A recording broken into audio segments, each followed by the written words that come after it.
and Zona entry নিয়েছেন M590 এর এবারের ক্ল্যাশটা কোন দিকে মন নিবে we really don't know তবে ফ্লুক্সো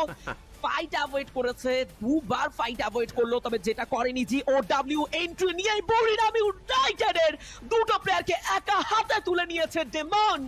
এন্ড M590 এর এই একতরফা ডমিনেশনে ডেমনকে আরো একবার জ্বলে উঠতে দেখলাম ইলিশিন ভাই মনে হচ্ছে যেন চেয়ার খেলা হচ্ছে ফুল সবগুলো টিম হচ্ছে গিয়ে ম্যাপে ঘুরপাক খাচ্ছে একজন পজিশন আরেকজনকে দিয়ে দিচ্ছে ফ্লুক্সোর পিছনে এখন রয়েছে জিওডব্লিউ সামনে রয়েছে টিএস এবং টিএস এর একে একে করে হেডশটে বুটসিনের সাইড থেকে দেখলাম আই মিন ফ্লুক্সোদের সাইড থেকে দেখলাম ফুল টিমকে ইলিমিনেট করে দিতে জিওডব্লিউ ভার্সেস ফ্লুক্সোর যে ফাইটটা এখন চলমান ম্যান পাওয়ারের দিক দিয়ে স্টিল স্ট্রং পজিশন রয়েছে জিওডব্লিউ বাট পজিশন ওয়াইজ ফ্লুক্সোর বক্সের পজিশন সবচেয়ে বেটার গ্রেনেডের হামলা যদি হয় জিওডব্লিউ কিন্তু নক দে এইখানে নকডাউন হতে বাধ্য রিপকে দেখতে পাচ্ছি ডিহিল করতে নিজেকে এই সময় খুবই গুরুত্বপূর্ণ জিওডব্লিউর জন্য Wow, last one athlete. It's the 2v1 battle and good